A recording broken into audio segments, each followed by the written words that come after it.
विश्वानि देव सवितर्दुरितानि परासुव यद्भद्रं तन्नासु। ओम शांति शांति शांति। श्री सद्गुरुदेव भगवान की जय। प्रस्तुत विवेक चूड़ामणि चल रहा है और आत्मा स्वरूप निरूपण। आत्म निरूपण अलग है और आत्म स्वरूप निरूपण अलग है। आत्म स्वरूप व आत्मा के जो अनुभूति है वो आत्म स्वरूप निरूपण है। जो व्यक्ति आत्मा का अनुभव करता है वो ज्ञान वो वैसा देता है। और जो आत्म निरूपण है, जो शास्त्र कहता है आत्मा ऐसा है, जैसे भगवान श्री कृष्ण ने भगवत गीता में कहा है ना, अच्छद्यो यमदायो यमक्लेद्यो शोष्येव च नित्य सर्वगत स्थान अचलो यम सनातन या नैनम छिन्दन्ति शस्त्राणि नैनम दहति पावक न चैनम क्लेदयन्त्यापो न शोषयति मारुत। तो ये क्या हुआ? ये आत्मा का निरूपण हुआ। आत्मा किस तरह होता है, लेकिन आत्मा को प्राप्त किस तरह करते हैं वो विवेक चूड़ामणि कहते जी। इसलिए आत्म स्वरूप निरूपण कहा गया। तो आत्म स्वरूप निरूपण कैसे होता है? आपको आत्मा क्या है? तो आत्मा ही ब्रह्म है, ब्रह्मभूत अनुभूति है। वो कब होगी? जब हम ब्रह्म के पीछे पड़ेंगे। अब ब्रह्म के पीछे पड़ने के लिए दूसरा ब्रह्म होना चाहिए। यहाँ लोग कहेंगे कि ब्रह्म होना है तो इसलिए ब्रह्म के पीछे पड़ो, ब्रह्म की अनुभूति के लिए अहम ब्रह्मास्मि रटो। तो ये अहम ब्रह्मास्मि क्या है कि जैसा हम चिंतन करते हैं उसी के अनुसार हम वो पाते हैं। जैसे भगवान भी कहते हैं अंत काले च मामेव स्मरण मुक्ता कलेवरम। जो अंत काल में जैसा स्मरण करोगे वैसा ही वो उस योनि को पाओगे। लेकिन जब ब्रह्म का स्मरण करोगे या ब्रह्म को खुद अपने आप को अनुभव करोगे तो ब्रह्म अनुभूति की प्राप्त हो जाएगी, फिर मुक्त हो गया ना। क्योंकि ब्रह्म में कोई बंधन नहीं है, ब्रह्म तो स्वतंत्र है, सतरूप है, चित्रूप है, आनंद स्वरूप है, सर्वव्यापक है, सर्वघटित है। तो वो उसका अनुभव करेगा तो उसका आनंद भी उतना ही होगा। छोटा तो आनंद है ही नहीं। छोटा मोटा जो वस्तु से आनंद प्राप्त होता है वो वस्तु का आनंद नहीं है। वो अनुभूति का आनंद जो है वो व्यक्त करते करते कहाँ तक करेगा, इसलिए वो कुछ बता नहीं पाता। इसलिए वो ब्रह्मा अनुभूति जो होती है इसलिए वो मुक्त कहता है, क्योंकि वो क्या दिखाएगा। मुक्त का अर्थ यहाँ यही है कि वो अपने स्वरूप में जो स्थित हो जाता है तो वो मुक्त हो जाता है। क्योंकि सब संसार से मुक्त हो जाता है। संसार से मुक्त क्यों हो जाता है? बोले पुनर्जन्म नहीं है, ये नहीं है। क्यों? क्योंकि उससे भिन्न कोई वस्तु है ही नहीं, इसलिए वो मुक्त हो गए। क्योंकि वो भिन्न जब जन्म क्या है? जन्म है भिन्नता, द्वैत, और मुक्ति है अजन्म। तो अजन्म का अर्थ यहाँ ये नहीं लेना है कि वो जन्मता ही नहीं है। अजन्म का अर्थ ये है कि जो वस्तु उसके लिए कुछ है ही नहीं, कोई पैदा हुई नहीं, वो ये अजन्मा है। कोई वस्तु उसके लिए होती अलग सी, क्योंकि वो अजन्मा है, अनादि है, अनंत है, इसलिए वो मुक्त है। इसलिए वो अजन्मा कहते हैं। नहीं तो पहले भी हम बहुत बार कहते हैं और लोग अर्थ लगाते हैं, लेकिन हमारे समझ से ये बात है कि अगर हम उसको मुक्त कहेंगे भाई जन्म नहीं है, जन्म का मतलब है जन्म तो है नहीं। इस जन्म का क्या है मतलब कि वो इस बंधनों से मुक्त है, क्योंकि उसके लिए कोई भी बंधन कारक वस्तु नहीं, क्योंकि वो भिन्न नहीं है, इसलिए वो अजन्मा हो गया। तो यही ब्रह्म की अनुभूति है। तो वो ब्रह्म की अनुभूति का स्वरूप कैसा है, वो किस तरह होती है, ये इस श्लोक में बताते हैं। एक 223वां श्लोक चल रहा है। ब्रह्म भिन्नत्व विज्ञानम भव मोक्षस्य कारणम येन द्वितीयम आनंद ब्रह्मम आनंदम ब्रह्म संपद्यते बुधैः। ब्रह्म अभिन्नत्व विज्ञानम, अभिन्नत्वम ब्रह्म, अभिन्नत्व विज्ञानम, ब्रह्म से कोई भिन्न नहीं है, यही विज्ञान है। विज्ञान का अर्थ होता है तत्व ज्ञान। विज्ञान का अर्थ यहाँ ये नहीं लेना है कि यहाँ अगर लेंगे कि ब्रह्म अभिन्नत्व विज्ञानम, ये लेंगे कि भाई मशीनें बनाने वाला है। विज्ञान कहाँ है? विज्ञान कहाँ कि मशीनें बनाने वाला होगा? वही वही ब्रह्म ज्ञान है। जिसको मशीन बनाने आ गई वो ब्रह्म ज्ञानी हो गया? नहीं, जिसने तत्वों को जान लिया वह विज्ञान है। जिसने ये सृष्टि को पूरे जान लिया, इस सृष्टि के तारों को, कनेक्शन को अपने में जोड़ दिया कि मैं इससे जुड़ा हुआ हूं, है ना? बिजली कहीं भी हो, उसका बटन कहीं भी हो, अगर बटन दबाए तो बिजली सब जगह पहुंचती है। तो वो बटन ने समझ लिया कि यहाँ से मैं कहीं भी जो है जा सकता हूँ, का मेरा कनेक्शन है। तो वैसे वो जीव जो है जब विज्ञान को प्राप्त होता है, तत्व ज्ञान को प्राप्त होता है। तत्व ज्ञान क्या है? उस ब्रह्म का ज्ञान। तत्व तो उसी को कहते हैं ना, क्योंकि उस तत्व इसलिए कहा है भाई कि उसका कोई नाम नहीं है ना? उसका अगर कोई नाम होता तो उसका नाम लेके बोलते, इसलिए उसको तत्व कहा है कि तत्व ज्ञान, जो उसका जो ज्ञान है, उसके जो मूल स्वरूप का ज्ञान है। उसका ज्ञान नहीं, उसके मूल स्वरूप का ज्ञान, जो उसकी जड़ है वो, और उस जड़ से जुड़े हुए हैं हम। तो उससे, वहां से जुड़े हुए जड़ से जो हम हैं, वो ज्ञान हमको वो हो गए। तो हम कहाँ भिन्न हो गए? जब समुद्र के पास नदी जाती है, समुद्र के पास जाती है, अब समुद्र से मिलने वाली है, तो जैसे मिलने वाली है उसको तो वो आनंद होता है कि अरे अब हमारी समाप्ति हो गई, अब तो हम, यही हमारा स्वरूप है। तो वैसे ही हमारा जीव का स्वरूप क्या है? उसको जानना। तो उसको जानने के बाद वही हमारा स्वरूप है, और वो मूल हम है। तो हम उस वो हमारा आधार है। ऐसा अगर हम जानते हैं ना, 15वें अध्याय में गीता में क्या कहा है?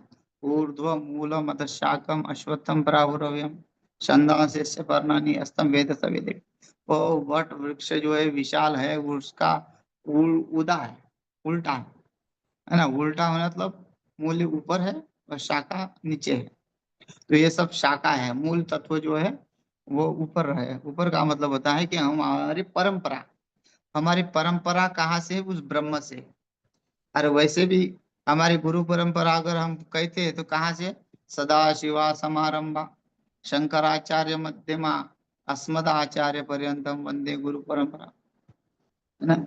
ईश्वरो गुरुरात्मेति मूर्ति भेद विभागिने व्योमद व्याप्त देहाय दक्षिणा मूर्त।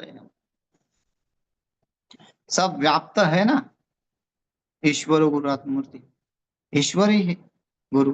तो ये क्यों? क्यों उन्होंने उस तत्व को पा लिया है। तो इसलिए कहते हैं कि ब्रह्म अभिन्नत्व विज्ञानम, वो जो ब्रह्म तत्व ज्ञान जो है वो अभिन्नत्व है। अभिन्नत्व किससे है? हमसे, इस संसार से। संसार से अभिन्न है, भिन्न नहीं है। तो भिन्न क्यों मान रहे? किस कारण मान रहे? तो ये तो पहले बता चुके हैं। तो किस तरह हम ब्रह्म को हम भिन्नता मानते हैं? क्यों? जब तक हमको भ्रांति है, भ्रांति है कि सोना का जो कुंडल बना है, तो हम उसको सोना नहीं बोलेंगे, हम उसको कहीं ना कहीं नाम देंगे, कान के कुंडल बोलेंगे, है ना? जानते हुए भी हम अनजान बनते हैं। जानने के बाद, जानते हुए, क्योंकि अनुभूति नहीं है वो, अनुभूति नहीं है। तो वैसे ही वो जो ब्रह्म है उसकी अनुभूति नहीं है। सुना तो है ब्रह्म ब्रह्म ब्रह्म, शास्त्र से बहुत बार सुना, लेकिन अनुभूति नहीं है। तो कैसे पता चलेगा? जब है ना, सोने को पिघलाता है, कोई न कोई ना माध्यम होता है उसको पिघलाने के लिए, तो वो सोना अपने स्वरूप में आ जाता है। जो कुंडल है वो अपने स्वरूप में आ जाता है, तो उसको पिघलाने वाला है। वैसे ही हमारी बुद्धि को पिघलाने वाला गुरु होता है, वो अपने स्वरूप को प्राप्त कराता है। जब तक हम अपने स्वरूप को प्राप्त नहीं होते, तब तो वो गर्म करता रहेगा, अग्नि में ढकलता रहेगा। अग्नि तो है ये साधना जो है, जो साधक जीवन है, ये अग्नि में तपना तो है। ये कपड़ा जो लिया है, भगवा कपड़ा जो काषायधारी वस्त्र है, वो अग्नि का ही तो प्रतीक है ना। अग्नि मिले पुरोहितम यज्ञस्पति पृथ्वीजम होतारम रत्न धातु, ये सब उसी को प्राप्त होता है। इसमें तपना पड़ता है। जब तपोगे, गुरु ये कपड़ा देगा और इसको तपाएगा साधना से, तप से, तभी उसमें वो बोध हो जाएगा आत्मस्वरूप। परोक्ष ज्ञान आपको शब्दों से देगा, किस तरह जो ईश्वर है, किस तरह ईश्वर की अनुभूति करनी पड़ती है, किस तरह जीवन शैली रखनी पड़ती है, ये सब गुरु देते हैं। लेकिन उसको आगे बढ़ाना साधक का काम होता है, बताना गुरु का काम होता है। नहीं तो बता दिया और हमने कुछ लिया ही नहीं, तो क्या होगा? फिर अनुभूति नहीं होगी। तो अनुभूति के लिए आगे तो बढ़ना पड़ेगा, तत्व ज्ञान को जानने के लिए आगे बढ़ना पड़ेगा। तत्व ज्ञान को जानने के बाद उस अनुभूति को भी आगे बढ़ना पड़ेगा। अगर अनुभूति नहीं हो रही है, तो फिर तो व्यर्थ है। तो व्यर्थ भी न जाए, समझ में आ जाए कि ये जो है, जो कहाँ है ये सत्य है, ये विज्ञान जो है सत्य है। ब्रह्म के साथ जो है कोई अभिन्नता नहीं है। जो कहाँ है शब्द, वो पूर्ण रूप से सत्य प्रामाणिक है। पहले कहा था कि प्रमाण को मानना पड़ेगा। पहले शास्त्रकार ने कहा है कि भाई उपनिषद के प्रमाण को मानो।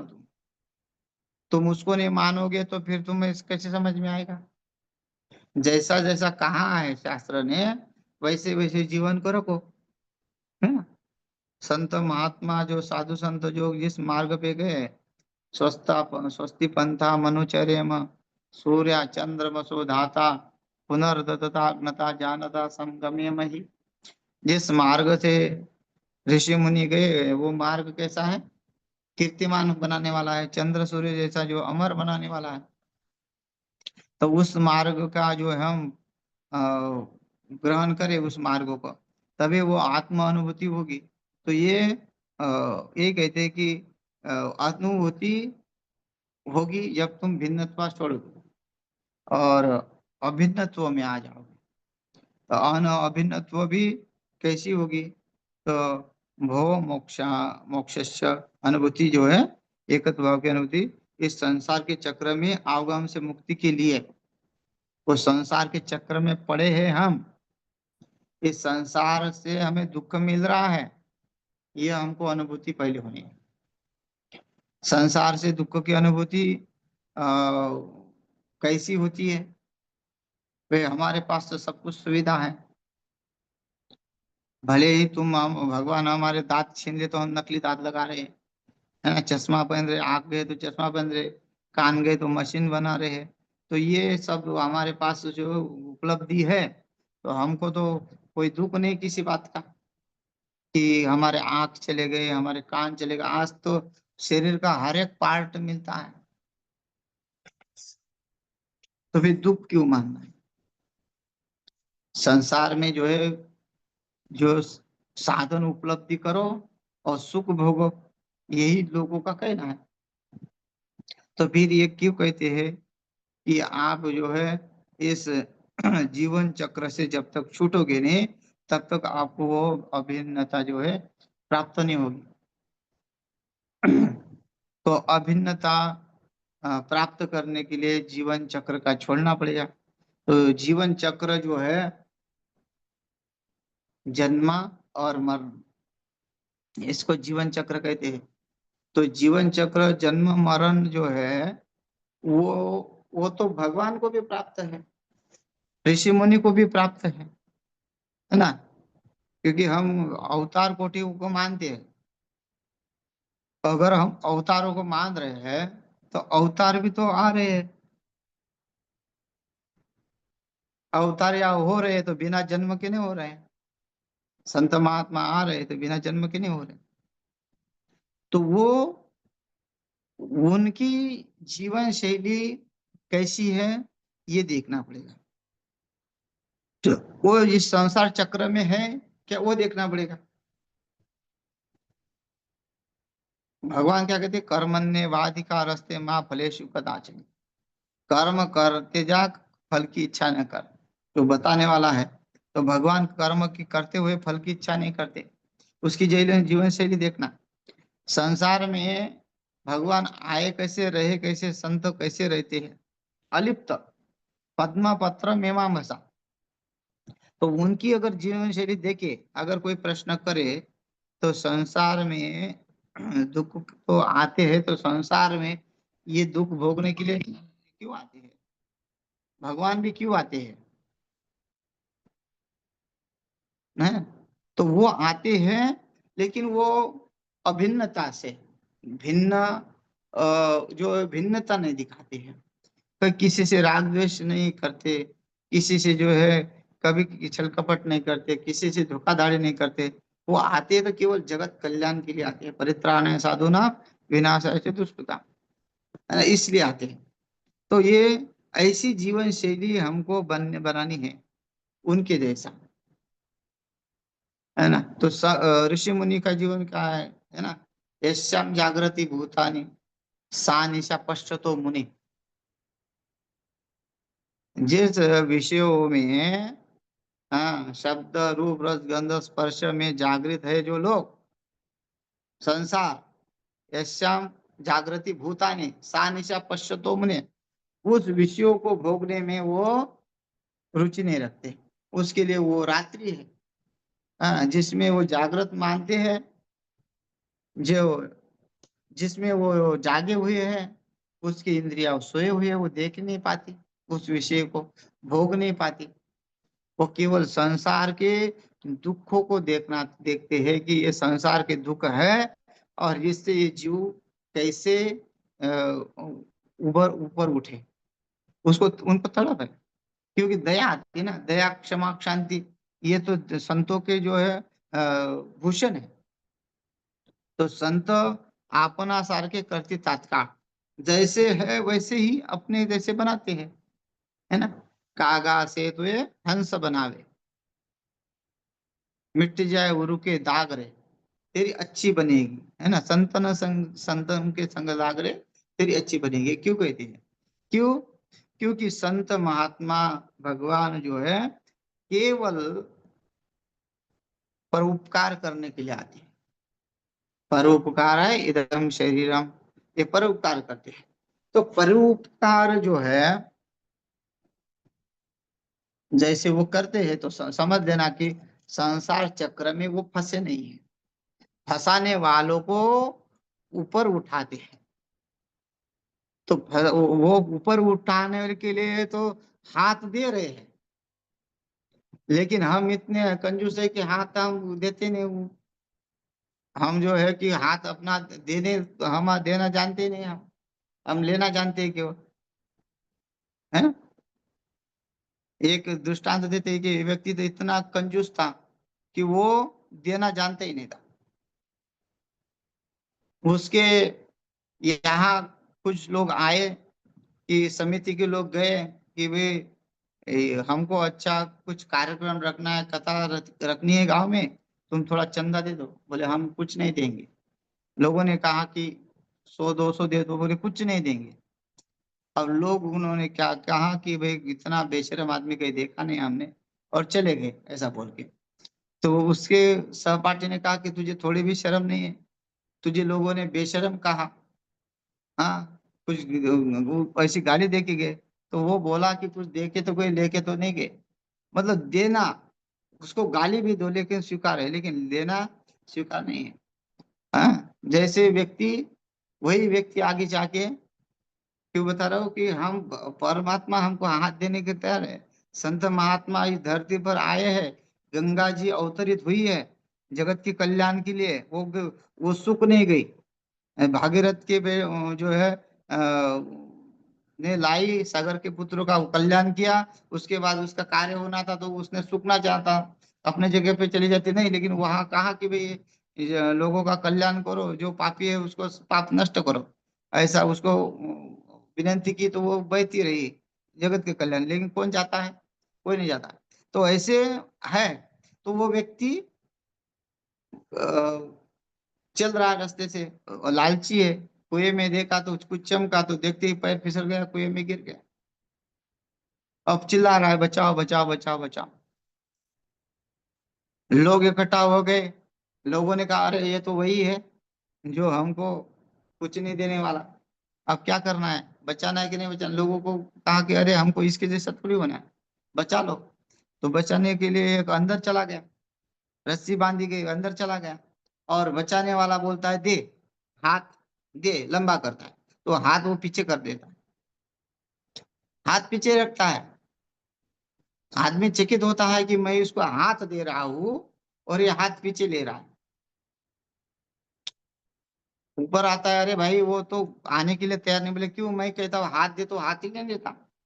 तो उसी का सहपाठी बोलता है कि अरे उसको ऐसा मत बोलो, हाथ दे मत बोलो, उसको ये बोलना कि हाथ ले।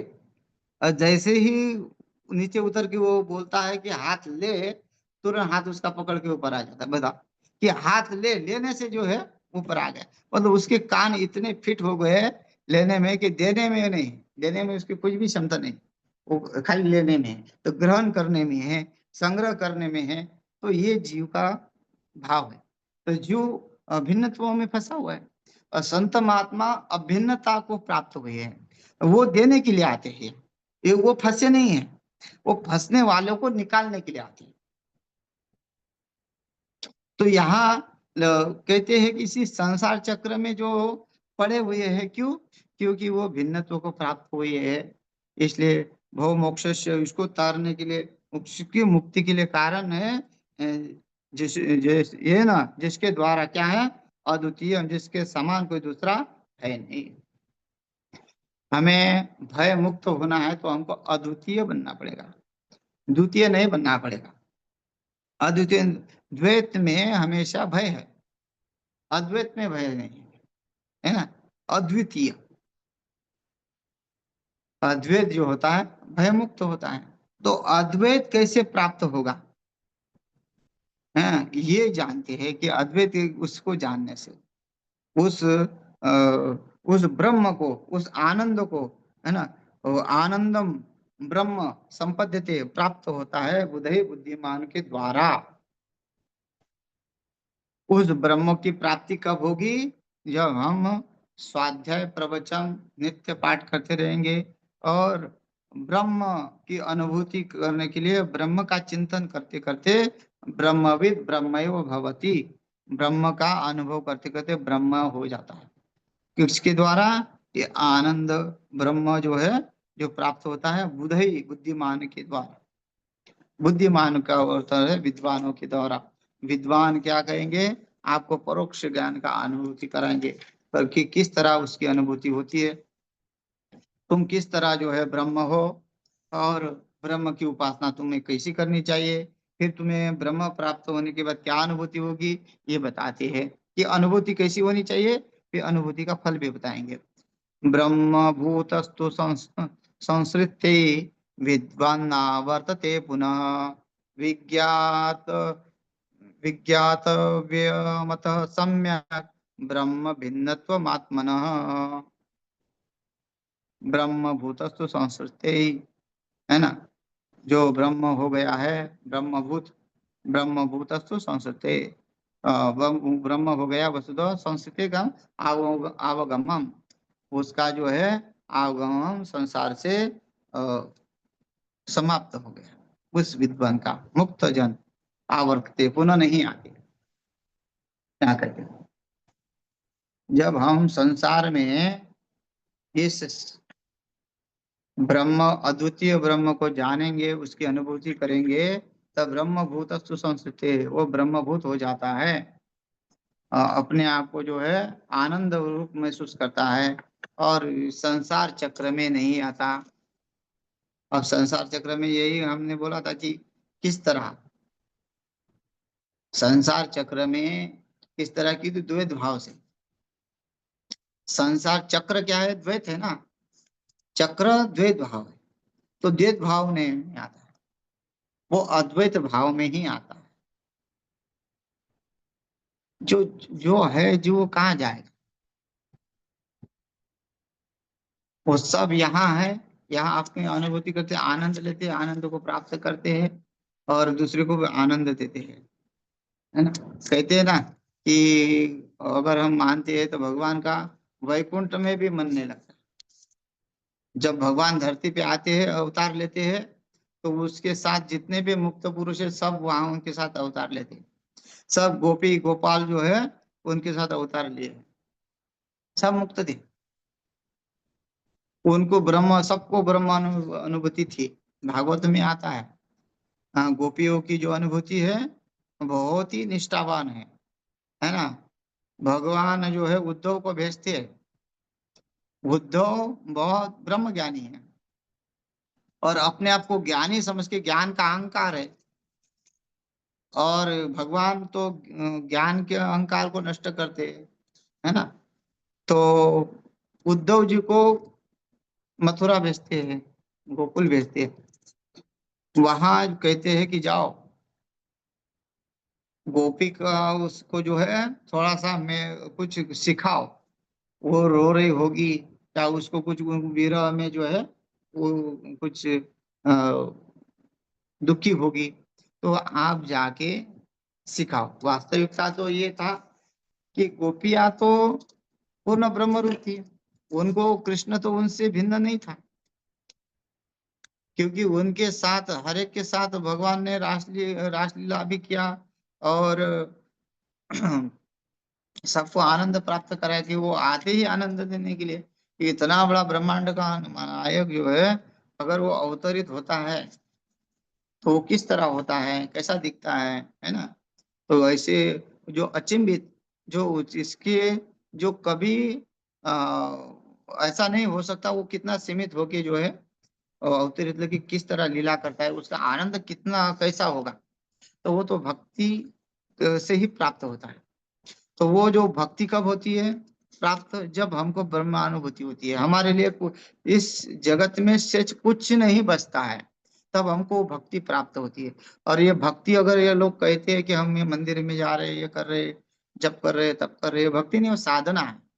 भक्ति वो है जो प्रेम है, एक रूपता का प्रेम। हम अपने स्वरूप में, अपने प्रेम से ही अपने अपने में स्वरूप में है और अपने में सबको देख रहे हैं, उनका आनंद ले रहे हैं, है ना। तो सामने जैसे चित्र है तो हमको मनोरंजन होता है, वैसे अपने में पूरा दिखे तो हमको कितना आनंद आएगा। तो ये अनुभूति है भक्ति की।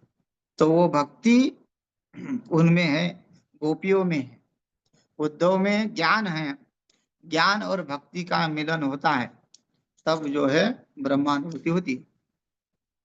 तो उद्धव जी सिखाने नहीं गए थे। भगवान ने सोचा उद्धव जी को समुद्र के में सिखाने जाओ लो, उद्धव जी सीखने गए थे।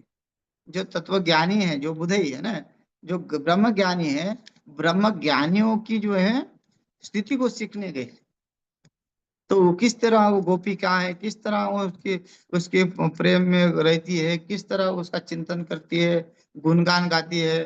हाँ, हर एक बात जो है बिना उसके वो बात नहीं करती। भगवान श्री कृष्ण के हर एक लीलाओं को जो है वो बताती है। और जो भगवान श्री कृष्ण ने द्वारका में लीलाएं की है, जो कैसे रहते वो भी वो बताती है। वो उन्होंने ऐसा, मतलब वो जैसे कहानियां हम बताते ना, वैसे उद्धव को कहानियां बताई उन्होंने कि किस तरह भगवान ने वहां वहां क्या क्या किया।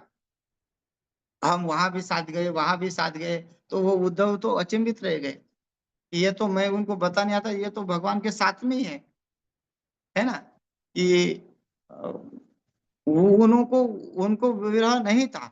वो तो जहाँ द्वारका में था तो द्वारका में भगवान के साथ में, वो उद्धव को बता रही कि कहाँ कहाँ जो है भगवान गए, कैसे कैसे भगवान ने लीला की, हम भगवान के साथ कैसे रहते हैं।